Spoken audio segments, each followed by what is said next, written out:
మీ business ఏదైనా మీ ఊర్లో promotion చేయాలంటే అది సుమన్ టీవీతోనే సాధ్యం. ఇప్పుడే సంప్రదించండి. యాదాద్రి భువనగిరి జిల్లా రాజపేట మండలం చల్లూరు గ్రామం. చల్లూరు గ్రామం అంటే తెలియని వారు ఉండరు. చల్లూరు గ్రామం రాజపేట మండలంలో ఒక మంచి పేరున్నటువంటి గ్రామం అని చెప్పవచ్చు. మరి చల్లూరు గ్రామానికి ఇండిపెండెంట్ అభ్యర్థిగా పోటీ చేస్తున్నారు మాటూరి అన్నపూర్ణ శ్రీనివాస్ గౌడ్ గారు. విద్యావంతురాలు, చదువుకున్నటువంటి వ్యక్తి, యువకురాలు. అదేవిధంగా శ్రీనివాస్ గౌడ్ కూడా చాలా మంచి పేరున్నటువంటి వ్యక్తి, ఎందరితో పరిచయాలు ఉన్నటువంటి వ్యక్తి, గ్రామంలో కూడా సుపరిచితుడు, చాలా సహాయాలు చేసినటువంటి వ్యక్తి అని చెప్పవచ్చు.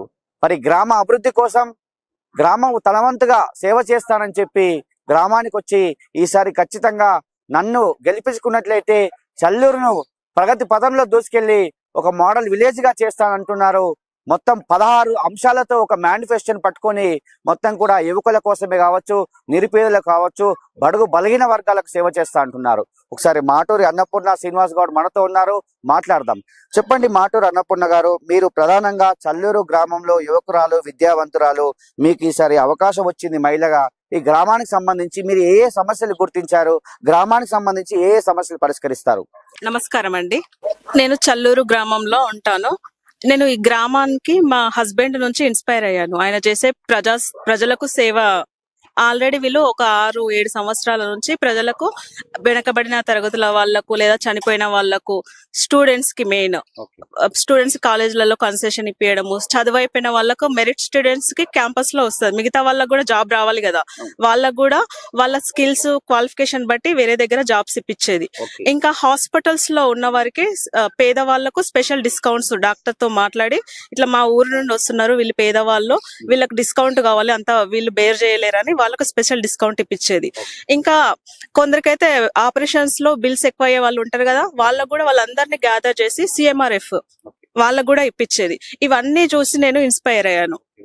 ఇన్స్పైర్ అయ్యి ఏం చేశానంటే, ఈసారి మనకు BC ఉమెన్ అని రిజర్వేషన్ వచ్చింది, దాన్ని ఎలాగైనా సద్వినియోగపరచుకొని నా ఊరిని ఇంకా డెవలప్ చేయాలి. మనం చదువుకున్న వాళ్ళు ఉంటే ఎక్కడెక్కడ ఏ సంస్థల నుంచి ఫండ్స్ వస్తాయి, మినిస్టర్స్ దగ్గరికి వెళ్ళగలము అని అన్ని నా ఊరి కోసం ఏదైనా నేను కొట్లాడి చేయాలి.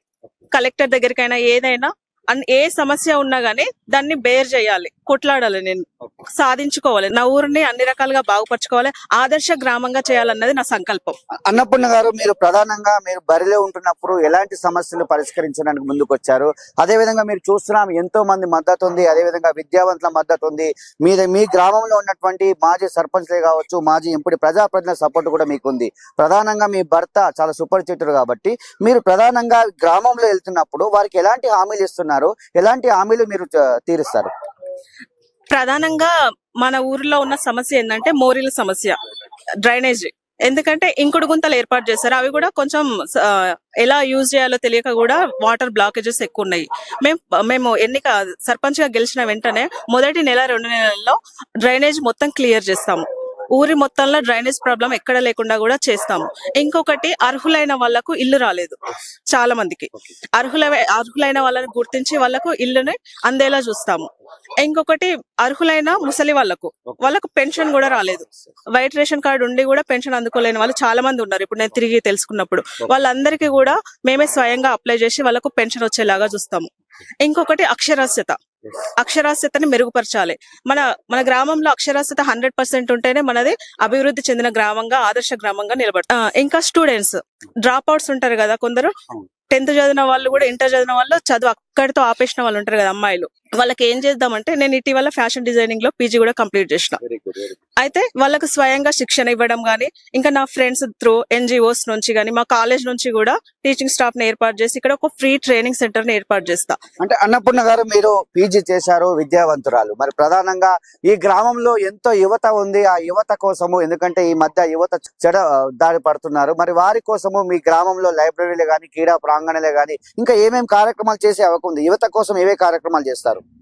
యువత కోసము మన స్కూల్ నుండి లైబ్రరీ ఏర్పాటు చేస్తాము. వాళ్ళు ఎప్పటికప్పుడు అంశాలన్నీ వాళ్ళకి తెలియాలి. జాబ్ ఆపర్చునిటీస్ కానీ, ప్రపంచంలో ఏ మూల ఏం జరుగుతుందో అవన్నీ తెలియాలి. లైబ్రరీ లేదా విత్ కంప్యూటర్, ఆన్లైన్ త్రూ అన్ని తెలుసుకోవాలి. స్టూడెంట్స్ కి మెరుగైన విద్య. ఇంకా మిగతా వాళ్ళు ఉంటారు కదా అమ్మాయిలు, వాళ్ళ కోసము, యువత కోసం మెయిన్ ఏం చేస్తామంటే జాబ్ ఆపర్చునిటీస్. ఇక్కడ ఉండి ఎక్కడెక్కడో జాబ్ ట్రై చేసిన వాళ్ళు ఇక్కడ ఉన్నారు, వాళ్ళకి ఇంకా జాబ్స్ రాలేదు. ఉపాధి స్వయం ఉపాధి కూడా మేము అందియాలని చూస్తున్నాము. ఇంకా యువత కోసం ఏం చేస్తామంటే ఎక్కడెక్కడ ఏ ఆపర్చునిటీస్ ఉన్నాయో మాకు మా హస్బెండ్ కు తెలిసిన కంపెనీలు గానీ ఫ్రెండ్స్ గానీ అందరూ బాగా సెటిల్ అయిన వాళ్ళు, సాఫ్ట్వేర్స్ సెల్ఫ్ బిజినెస్ వాళ్ళందరినీ కన్సల్ట్ అయ్యి మా ఊర్లో ఎవరెవరికి ఏమేం కావాలో అవన్నీ మేము అందివ్వాలని డిసైడ్ అయ్యాము. ప్రధానంగా అన్నపూర్ణ గారు, మీకు ప్రధానంగా గ్రామంలో కడు బీదరికంలో ఉన్నటువంటి వ్యక్తులు ఉన్నారు. మీరే అన్నారు ఇందిరమ్మ ఇల్లు రానటువంటి పరిస్థితి, కొంతమందికి రేషన్ కార్డ్స్ రాలేదంటున్నారు. అదేవిధంగా మహిళా శక్తి పథకాలే కావచ్చు. అంటే సంక్షేమ పథకాలు విద్య వైద్యతో పాటు సంక్షేమ పథకాలు ఏ విధంగా ప్రతి పేదవాడికి అందించే విధంగా మీరు పోరాటం చేస్తారు? సంక్షేమ పథకాలు నేను ఊర్లో ఉన్న అందరి దగ్గరికి వెళ్ళాను. ఇప్పుడు ఎవరెవరికైతే అందలేదో ఆ సంక్షేమ పథకాలు వాళ్ళకి అందేలా చూస్తాను.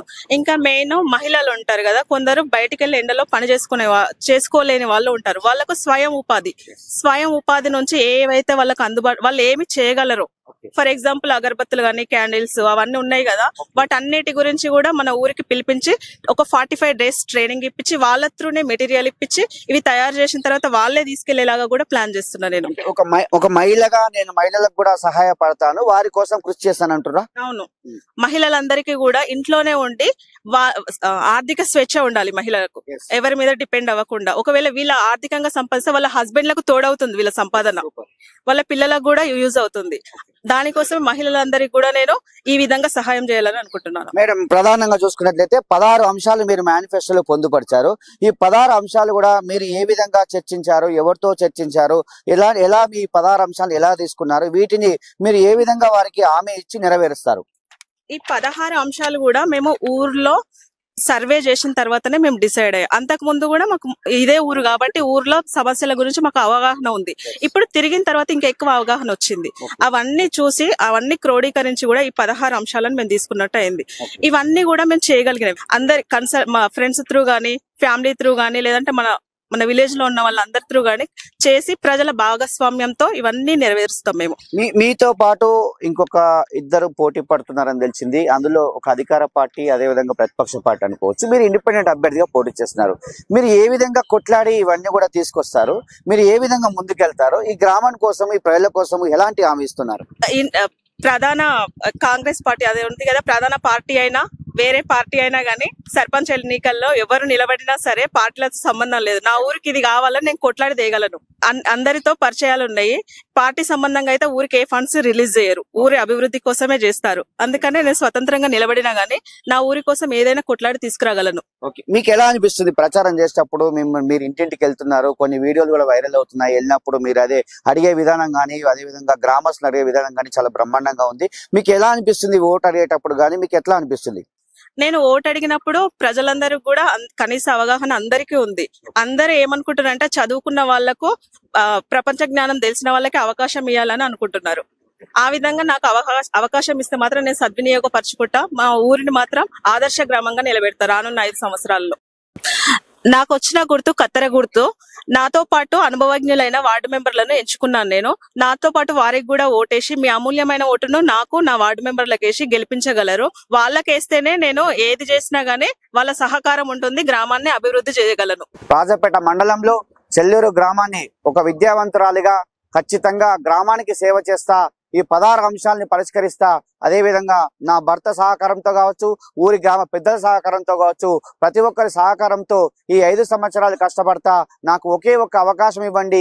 ఈ రాజపేట మండలంలో చల్లూరు గ్రామాన్ని ఒక ఆదర్శ గ్రామంగా తీర్చిదిద్ది ఈ మొత్తం కూడా యువకులకే కావచ్చు, బడిగిన వర్గాల కోసం నేను ఆరాట పడతాను, తపన పడతాను, వారి కోసం సేవ చేస్తానంటుంది. అదే విధంగా ఈ 16 అంశాలను ఖచ్చితంగా నెరవేరుస్తాను. మొత్తం కూడా స్టడీ చేసి ఒక విద్యావంతురాలుగా నాకు ఉన్నటువంటి అనుభవంతో ఖచ్చితంగా ఈ 16 అంశాలను అయితే పూర్తి చేస్తా అంటారు. చల్లూరు గ్రామంలో ఒక విశేష స్పందన వస్తుంది. ఎక్కడికి వెళ్ళినా కూడా మీరు విద్యావంతురాలు, మిమ్మల్ని గెలిపించుకుంటామని చెప్పి గ్రామస్తులు చెప్తారంటారు. అదే విధంగా సుమన్ టీవీ కూడా కోరుకుంటుంది ఖచ్చితంగా చల్లూరు గ్రామాన్ని అభివృద్ధి పరచాలి, ఒక విద్యావంతురాలుగా ఈ చల్లూరు. ఎందుకంటే మారుమూల గ్రామం రాజపేట మండలంలో కాబట్టి ఈ గ్రామాన్ని డ్రైనేజే కావచ్చు, రోడ్లే కావచ్చు, అదే విధంగా ఎన్నో సమస్యలు ఉన్నాయి. ఆ సమస్యలు పరిష్కరించే వైపు అన్నపూర్ణ శ్రీనివాస్ గౌడ్ చేయాలని చెప్పి సుమన్ టీవీ కోరుకుంటుంది. ఇది ఇక్కడ గురునాథ్ శరత్, చల్లూరు గ్రామం.